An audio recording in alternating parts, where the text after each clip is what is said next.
नमस्कार, आप सुन रहे हैं रेडियो एमिटी 107.8 FM और आज आप मुझे देख रहे हैं और आज हम आ गए हैं चलेरा के आंगनवाड़ी केंद्र में, जहां हमारे साथ एएनएम भी मौजूद हैं, जिनसे हम तमाम सवालों के जवाब जानेंगे। और स्मार्ट के तहत हम सेहत सही कई फायदों को लेकर आज चर्चा की जा रही है, बातचीत करेंगे। और टीकाकरण को लेकर, वैक्सीनेशन को लेकर जो बहुत सारी गलतफहमियां होती हैं लोगों में कि क्या टीकाकरण वाकई में सही है या बच्चों को किस तरीके से करवाया जाए, तमाम सवाल ऐसे हैं जिनके जवाब जानने के लिए आज हम आ गए हैं आंगनवाड़ी। और यहाँ पर हमारे साथ मौजूद हैं एएनएम सुजाता सिंह जी हमारे साथ, और आज हमारे साथ एएनएम सुजाता सिंह जी हमारे साथ मौजूद हैं, उनसे हम तमाम सवालों के जवाब जानेंगे। सुजाता जी, सबसे पहले सवाल मेरा ये आपसे है कि जैसे टीकाकरण को लेकर बहुत सारी गलतफहमियां आती हैं, तो कैसे उनका समाधान आप निकालती हैं? पहले तो उनको समझाते हैं टीकाकरण के बारे में कि टीकाकरण से हमें क्या फ़ायदे हैं, क्या नुकसान है, और अच्छे से अच्छे तरीके से समझाने की कोशिश करें। जैसे कि मान लो जैसे प्रेगनेंसी में बच्चा स्टार्टिंग जो होता है हमारा गर्भवती से टीकाकरण शुरू होता है, ठीक है। तो पहला कहते हैं कि अगर बच्चे को गर्भवती में अगर नहीं लगवाओगे टीका, 3 महीने में जैसे पता चलता है वैसे ही टीका लगवाना होता है। तो उन्हें बताते हैं अगर टीका नहीं लगवाओगे तो बच्चे को भी सेहत पे भी फ़र्क पड़ता है, ठीक है। माँ को भी थोड़ा सा होता है क्योंकि टेटनस का टीका लगता है, और पहले टेटनस अब डिप्थीरिया लगता है। तो डिप्थीरिया बच्चे को पेट से ही बचाने की पूरी कोशिश की जाती है, जाके आगे चल के बच्चे को डिप्थीरिया जैसी प्रॉब्लम, और माँ को जैसे आजकल पहले जो टेटनस बहुत ज़्यादा फैलती थी अब ना के बराबर हो गई है, ठीक है। तो वहाँ से शुरू कर देते हैं कि फिर उसके बाद फिर उसको गर्भवती को पूरी आयरन की गोलियाँ वगैरह, सारे चेकअप वगैरह, ठीक है, 4 विजिट करवाते हैं, ठीक है। फिर उसको सारा कराते हैं, फिर उनको बताते हैं कि बच्चे को कहाँ पे जाके आपको डिलीवरी वगैरह करानी है, कैसे करानी है। घर में कराओगे तो नुकसान होगा, बच्चे को भी टेटनस हो सकता है, बीमारी हो सकती है, साफ़ सफाई का भी ध्यान नहीं रखा जाता है। बट अगर आप हॉस्पिटल में कराते हो तो देखो सारी सफाई का भी सुविधा मिलती है। ऊपर से जो आजकल सबसे ज़्यादा चल रहा है जन्म सर्टिफिकेट का, जो अगर घर पे आप कराते हो तो वो नहीं मिलता है। हाँ, घर पे कराओगे तो नहीं मिलेगा, वो आपको हॉस्पिटल में ही मिलता है। दूसरा, जो बच्चे को जन्म में ही जो टीका लगता है हेपेटाइटिस का, बीसीजी का और ओपीवी का और विटामिन के का, जो सिर्फ हॉस्पिटल में 24 घंटे के अंदर ही मिलता है। अदरवाइज कभी आपको बच्चा इससे वंचित रहता है, फिर आगे चल के बच्चे को दिक्कत होती है। हाँ, बहुत सारी दिक्कत आ जाती है कि मतलब बच्चे को विटामिन के लगा ही नहीं है, तो फिर आगे चल के बच्चे के अंदर विटामिन ए की कमी आनी होती है। तो वो उनको समझाते हैं कि बच्चे को लगवाना बहुत ज़रूरी होता है। फिर उनको ये भी समझाते हैं कि अगर बच्चे को नहीं लगवाओगे बीसीजी का टीका तो बच्चे को टीबी की बीमारी पहले बहुत ज़्यादा थी, जी। फिर हमने उस पर काबू कर लिया, लेकिन अब एक दौर ऐसा आ रहा है कि दोबारा से फैलने लगा है।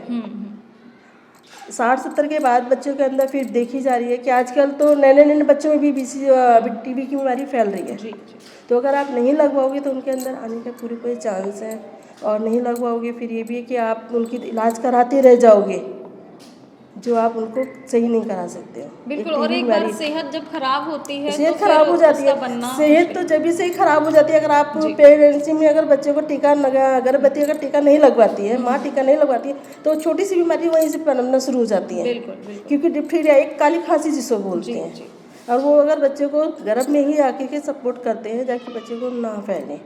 और आप आगे चल के अगर आप नहीं लगवाते तो वो एक सीमा होती है 9 महीने तक, जो गर्भ के अंदर बच्चे को सपोर्ट करती है, बाहर के वातावरण से ना फैले, और बाहर आने के बाद फिर हम बच्चों को ओरल देते हैं इसके माध्यम से। अच्छा सुजाता जी, जैसे कि आप टीकाकरण को लेकर जब आप महिलाओं को जागरूक करती हैं, लोगों को बताती हैं, तो कैसी समस्याएं सामने आती हैं? क्योंकि बहुत सारे लोगों के दिमाग में गलतफहमियां होती हैं कि टीकाकरण वाकई में सही है या फिर नहीं, बच्चे के लिए, या फिर जो हमारी नई मदर हैं, माँ बनने वाली हैं और पहला स्टेप उन्होंने रखा है, उनको किस तरह की गलतफहमियां रहती हैं, कैसे सुलझाते हैं? देखिए, पहले तो ये था कि गलतफहमियां पहले भी थी और आज भी है। शहर में तो नहीं है, क्योंकि शहर के लोग जानने लगे हैं, समझने लगे हैं कि ये हमारे लिए और हमारे बच्चे के लिए फ़ायदेमंद है। लेकिन गाँव की हैं और जो कुछ पुरानी सासें हैं वो कहती हैं कि हमने कभी नहीं लगवाए टीके, तो हम तुम्हारे कैसे लगवाए टीके, कहती हैं आज भी। तो उनको समझाना पड़ता है, तुम्हारे टाइम पे बच्चे तुम लोग करते थे 8-8, 10-10 बच्चे करते थे, तो कितने बच्चे बचते थे? 1 या 2 बच्चे या 3 बच्चा। वो भी कभी वो भी हो जाता है कि 8 साल का 10 साल का बच्चा हुआ तो उसे कभी कोई बीमारी होगी, कभी कोई बीमारी हो, तो इस तरीके से उनको समझाते हैं। लेकिन आज हमारी जनता भी जागरूक हो रही है, कह रही है कि हाँ, बड़ी बूढ़ी को भी उन्हें समझाते हैं कि देखो अम्मा, अगर टीके लगवाओगी तो ये फ़ायदा है, तुम्हारी बहू भी स्वच्छ रहेगी, तुम्हारा जो बच्चा आएगा वो भी स्वच्छ रहेगा, है ना, कि जाके टेटनस की ना फैले। जैसे पहले बच्चों को टेटनस का टीका नहीं लगा, बच्चा अकड़ जाता था, धनुष के आकार का हो जाता था। इस तरीके से उनको समझाते हैं। बच्चों को काली खांसी हो जाएगी अगर टीका नहीं लगवाओ, कि बच्चे का दम घुटने लग जाएगा, जो कहते हैं कि बच्चा कुछ फिर उनको समझाते हैं कि यार तुम कहते हो ना कि बच्चा कुछ निकल नहीं रहा है, तो वो एक जाल सा बनाता है। जी ठीक है, जिसको खाने से बच्चा नहीं खाएगा, कुछ भी दूध भी नहीं पिएगा, पानी भी नहीं पिएगा, कुछ निकल ही नहीं पाएगा, तो आगे उसको दिक्कत आ रही है। इस तरीके से उनको समझाते हैं। फिर समझाते हैं कि बच्चे को टीबी बीमारी फैल जाती है, नहीं कराओगे पोलियो की बीमारी फैलेगी। अब तो देखो पहले बच्चे पूरे अपंग हो जाते हैं, चल नहीं पाते हैं, अपना कमा खा नहीं पाते हैं। इस तरीके से उनको समझाते हैं, तो अब तो खैर समझने लगे हैं। अच्छा, जैसे आपने सुजाता जी बात करी कि जो सास है हमारी पुराने समय की, वो कहीं ना कहीं विचारधारा को लेकर आगे भी चलती हैं, तो कितना मुश्किल हो जाता है समझाना उनको? कितनी बार में आप उनको समझा पाती हैं, कन्विंस कर पाती हैं? करीब करीब उनको 2-3 बार अगर विजिट इस तरीके से करनी पड़ती है, उनको बहुत समझाना पड़ता, उनका पुराना इतिहास उनका खोलना पड़ता है कि आपने ऐसे ऐसे किया, अब अपने साथ भी किया, आपने इनके भी साथ करोगे। आजकल खान पीन भी बताते हैं कि खान पीन नहीं कराओगे तो फिर कहाँ से करो। आपके साथ तो दूध घी खूब खाने को मिलता था, आजकल ना भैंस देखिए है। सुजाता जी, हम बात भी कर रहे हैं, सेहत सही तो फायदे भी कई होंगे, तो हाँ। सेहत अगर सही होगी तो फायदे तो भी वो कई इसलिए कहते होंगे, हैं कि लाभ आजकल भी कई हाँ, मिलेंगे उसके। तो अच्छा सुजाता जी, जैसे महिलाओं और बच्चों को टीकाकरण क्यों जरूरी हो जाता है, आपसे यहाँ समझना चाहूँगी। टीकाकरण इसलिए ज़रूरी हो जाता है क्योंकि जो आजकल जो बीमारियां बहुत फैल रही हैं, बहुत ज़्यादा फैल रही हैं, उनसे कम से कम हम 50% 80% तो हम उनसे बच्चों को बचा सकते हैं।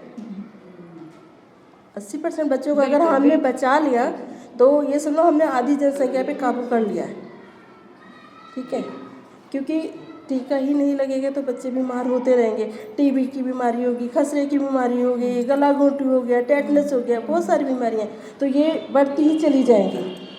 देखिए, और तमाम तरह की बीमारियां भी शुरू हो जाती हैं, और बहुत सारे तो लोगों अगर बच्चे के अंदर एक बीमारी आई है तो उसके साथ साथ दूसरी बीमारी अपने आप हो जाती है। दूसरे को आप करोगे जब तक तीसरी आ जाएगी, क्योंकि बच्चे के अंदर फिर बीमारियां जो है ना फैलती चली जाती हैं, उसको काबू करना मुश्किल होता है। इसलिए अच्छा बच्चों का सुजाता जी, टीकाकरण। जैसे कि आप जगह जगह जाती हैं, लोगों से बातचीत करती हैं, लोग यहाँ पर आते हैं वैक्सीनेशन कराने के लिए, तो कितना रेशियो पहले के मुकाबले कम हो चुका है जागरूकता के मामले में?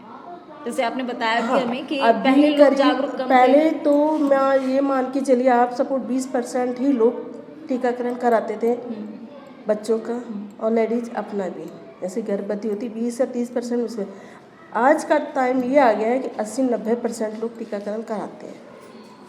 केवल 10% 20% लोग ऐसे हैं कि जो टीकाकरण नहीं कराते हैं, क्योंकि बच्चों को टीका लगता है तो बुखार आता है, तो वो डर जाती हैं कि हमारे बच्चों को टीका लगेगा, हम बुखार हो जाएगा, हमारे घर में खाना कौन बनाएगा। ये पूरी रात परेशान करता है। फिर उनको समझाते भी हैं अपने तरीके से कि बुखार आना भी ज़रूरी है, बुखार आता है तो उसको बच्चे के अंदर से जो बीमारियाँ होती हैं वो बाहर आ रही होती हैं, इसीलिए इनको बुखार वाले ही बीमारी बाहर निकालने के लिए इंजेक्शन लगाते हैं, ना कि बीमार करने के लिए। अच्छा, अपने ही लैंग्वेज से समझाना पड़ता है हमको, तो जाके वो समझते हैं। अच्छा सुजाता जी, जैसे कि रेडियो एमिटी 107.8 के माध्यम से आप क्या कुछ हमारे श्रोताओं को बताना चाहेंगे कि महिलाओं में जो हमारे बच्चे हैं, नन्हे मुन्ने हैं, उनके के लिए टीकाकरण कितना जरूरी है? मैं इस रेडियो के माध्यम से यही समझाना चाहूँगी, आज के टाइम पे बच्चों को और गर्भवतियों को टीका लगवाना बहुत ज़रूरी है। उनकी सेहत को लेकर, उनके आगे के उसको लेकर बहुत ज़रूरी है, क्योंकि अगर टीकाकरण नहीं कराओगे तो बच्चे के अंदर कहीं ना कहीं बीमारी छुपी रहेगी, जो आगे चल के कभी ना कभी निकल आएगी बाहर। तो वो फिर जब एक ऐसा दौर आता है, उस टाइम पे ना तो हमारे पास इलाज के लिए पैसा होता है और ना उसका कोई ट्रीटमेंट होता है, कुछ भी नहीं होता है। कि वो हमारा समय जो होता है, कहते हैं ना कि एक बार समय निकल गया तो फिर वापस नहीं आता है। और ये जो वैक्सीनेशन जो होता है, बच्चों का टीकाकरण होता है, ये भी एक सीमा होती है। ये भी हमारे 5 साल तक के ही बच्चों को लगता है, इससे ज़्यादा की बच्चों को नहीं लग सकता है। इसलिए टीकाकरण बच्चों का बहुत ज़रूरी है। बच्चों को 7 बीमारियों से बचाने के लिए होता है, जो जानलेवा बीमारियाँ होती हैं। और देखिए सुजाता जी, जड़ जब मजबूत होती है तो पेड़ तो ऑब्वियसली मजबूत ही होगा और फले फूलेगा।